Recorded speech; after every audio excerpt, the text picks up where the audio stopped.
Get more latest updates. Press the subscribe. Cyber ప్రపంచాన్ని హ్యాకర్లు హడలెత్తిస్తున్నారు. ప్రపంచంలో ఎక్కువ మంది ఉపయోగిస్తున్న మెసేజింగ్ యాప్ వాట్సాప్ను సైతం హ్యాకర్లు తమ చేతిలోకి తీసుకుంటున్నారు.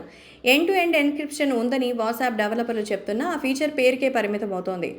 మనం చేసే మెసేజ్లు, పంపించే వీడియోలు మూడో వ్యక్తి కంటపడవని వాట్సాప్ ప్రకటిస్తున్న హ్యాకర్లు ఈజీగా తమ పని తాను కానిచేస్తున్నారు.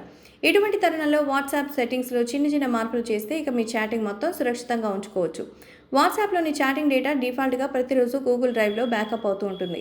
గూగుల్ డ్రైవ్లోని సమాచారాన్ని కూడా ఎండ్ టు ఎండ్ ఎన్క్రిప్షన్ ఉందని చెప్తూ ఉన్నా ఇక్కడి నుంచి ఎక్కువగా యూజర్స్ డేటా లీకేజ్ ఉంటుందని నిపుణులు చెప్తూ ఉన్నారు. అందుకే చాట్ డేటా బ్యాకప్ చేసే సమయంలో జాగ్రత్త వహించాలి. దీనికోసం ఏం చేయాలంటే ముందుగా వాట్సాప్ ఓపెన్ చేసి డేటా సెట్టింగ్స్ ఆప్షన్ని క్లిక్ చేయాలి. ఇప్పుడు మరో మెనూ ఓపెన్ అవుతుంది. అందులో డార్క్ కలర్లో కనిపించే బ్యాకప్ పై క్లిక్ చేయాలి. మొత్తం 5 ఆప్షన్స్ ఓపెన్ అవుతాయి. అందులో నెవర్ లేదా only when I tap backup ఆప్షన్ని సెలెక్ట్ చేసుకోవాలి. ఈ 2 ఆప్షన్స్లో ఏదో ఒకటి సెలెక్ట్ చేస్తే ఇక ఆటోమేటిక్గా బ్యాకప్ ప్రాసెస్ జరగదు.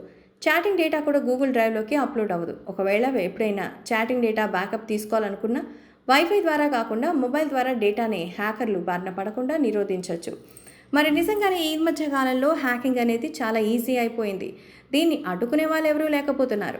సమయం సందర్భం లేకుండా మన పర్సనల్ ఇన్ఫర్మేషన్ని మన తెలియకుండానే కేవలం మొబైల్ నెంబర్ ఉంటే చాలు ఈజీగానే హ్యాక్ చేసేస్తూ ఉన్నారు. సో మన దగ్గర ఉన్న పర్సనల్ ఇన్ఫర్మేషన్, ఫోన్స్, అలాగే మెసేజెస్, పాస్వర్డ్స్ ఇవన్నీ కూడా తెలుసుకుని మరి సైబర్ నేరాలకు పాల్పడుతున్నారు.